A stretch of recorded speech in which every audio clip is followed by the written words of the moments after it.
experience or by letter. Yes. Right? That's crazy. It do say by letter. By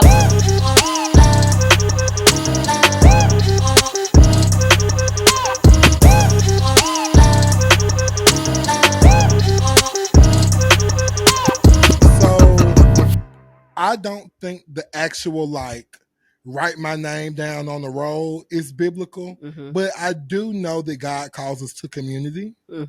And we are supposed to have like those spaces of worship and of like being together corporately. So I do know that's biblical, but the actual like I don't want to say business of church, but like the actual I think what church is today is not fully biblical. But I think the gathering part of us gathering is. I think it is in a way, and it is in another way. I don't know if they had a list back then. Like I don't know if they had a roster or a role.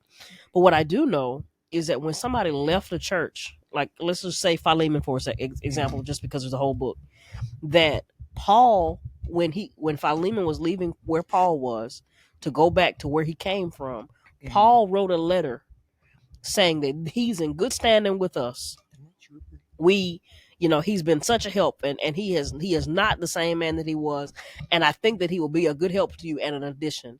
And anytime we saw somebody leave their church that they were in and they went to a different place, a different city, they were always accompanied by a letter of saying what they did while they were at the church. And I think you need to receive them with open arms.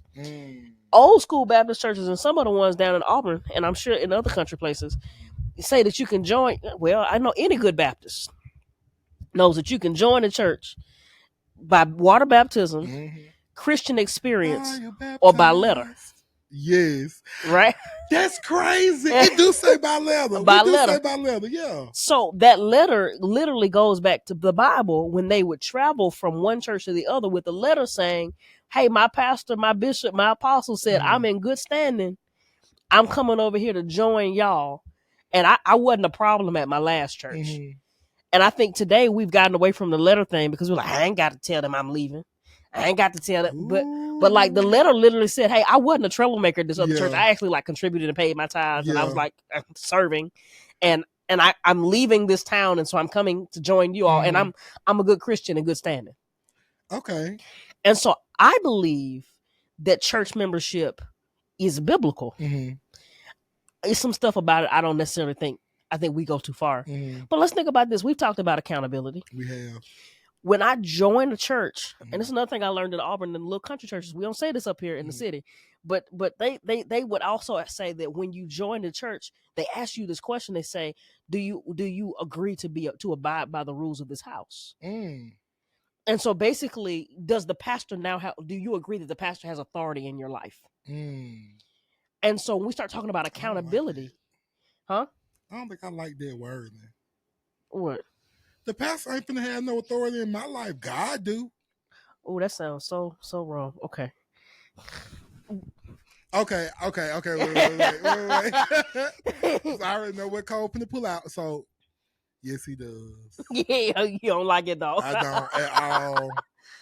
But like, let's think about it like this: if the pastor is a shepherd, and the pastor is responsible for praying for your soul and keep praying, keeping a covering over you, the person who covers you is responsible for you. Yeah. Like I said in marriage all the time, like as a man, I'm the quote unquote head of the house, but I realize I don't run nothing. What I do know is I'm responsible to God. And so I've got to answer for my actions and Avery's actions. And whatever happens in our household, we got kids, we're responsible for Loki, whatever. I got to answer for that because I'm the head of the house. Yeah. And so while it don't mean that I'm ruling and I'm telling her what to do, at the end of the day, God is not going to call her and say what's going on in 4477. He's going to ask me. Yeah. And so the same goes for the pastor. And so when they ask that question, what they're asking is, are you going to like, if we see you going left, not that I got room to judge you, do you agree that as the Lord is my shepherd, I shall not want?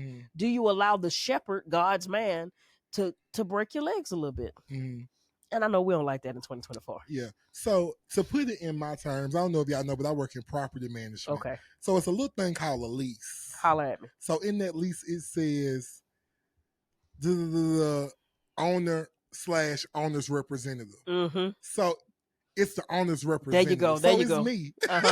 There you go. So it's not I almost called out by actual ownership, but it's not Cole Jones. It's AJ as a representative of Cole. There we go. Yeah. There we go. And that's the pastor's job. You know, okay, so saying it like that, I guess if I hold these like 1,000 people to it, I guess I can, submit. And see, that's the pastor's job. The problem is when the pastor wants to be God. Oh. But as long as the pastor is submitted to God, that's the thing. That's the problem we have in society today. It's pastors, husbands, whomever, bosses, they want to be God. Yeah. But as long as the pastor, the husband, whomever is submitted under God, they're not going to ask you to do anything that God wouldn't ask you to do because they're submitted to God. And so I personally believe that membership is biblical, because if I can't be submitted to somebody, I'm my God. If nobody can, if I don't answer to anybody but me, I'm my God. And so being able to be up under submission and saying, I agree. I've read the rules, the bylines, the guidelines, even if I think they need to be changed. I'm going to submit. Come up off my shoes. You gonna run? I mean, sprint like the speed of light. You gonna think I'm what's that person? Lightning McQueen. Not Lightning. She got the S name, nails, long weed. Oh, Shikari. You gonna think I'm Shikari? Real quick. Out of here. There and back. Usain Bolt. Okay. Yeah. Yes. But I think if in those situations it's okay to leave. But I think in a lot of situations we leave churches prematurely. I think one more reason, and I think it's probably the most important reason, if God calls you somewhere else. Yes. And you better make sure it's God.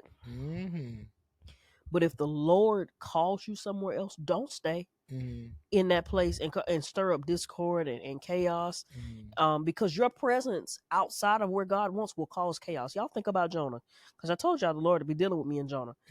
Think about Jonah. God said, go to Nineveh. He said, all right, well, where's the other boats going?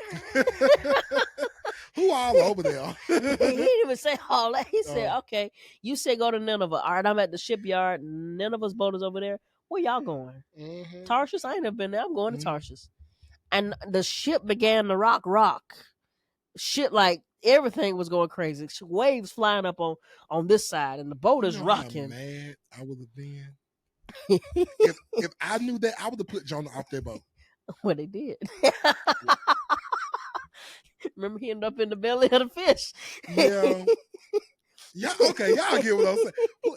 I knew that. Like, see, Cole be trying to call me slow, low key, and I want y'all to catch that. Cole was like, duh. Cole, go with the story, dog. I wasn't trying to call him slow. I'm just saying, He said he wasn't trying, he did. Come on, see? Come on, Cole. Come on now. Before I get on you. But remember, all hell broke loose. It all broke loose until Jonah was off that fish, off that boat, and on the direction where God wanted him to be. Well, at least in the belly of the fish until God could deal with it. And so I wouldn't stay in a place because you're afraid. If God called you to go help pioneer that new ministry with them, go. Now, don't go trying to be nobody's pastor and the Lord calls you to be a street sweeper. Yeah. Like, don't do that. Don't get mad and go start. But if the Lord called you somewhere, you go. Most other reasons, short of like somebody doing something demonic, you need to stay where you are. Because here's my thing. A lot of us in our generation, we get mad. We take our gifts, our talents, and everything that we know, and we leave the little church, especially the little black church. We take our money to a church that don't need our talents or our gifts or our money, and we take them over there and we sit on the pew and we complain about why the black church ain't doing. But if we brought our gifts, our talents, and our little bit of money back to the little home church, maybe the little home church wouldn't be so far behind. And it wouldn't be so stuck, because you'd have people who can see progressively, because we are the generation that's supposed to be carrying the baton. The black church is dying because we get angry and we don't have any stay power. And so I really believe this. And I believe this is the heart of why God gave me this podcast, this idea to do. The black church has to survive, especially in an age where the black voice is being silenced.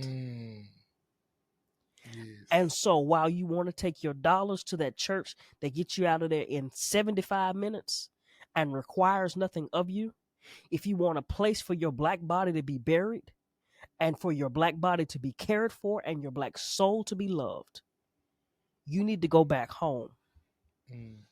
Now, if your pastor growing up was abusive, don't go back there. But go back home. Take your gifts, your talents, because if you want the church to be progressive, we need you.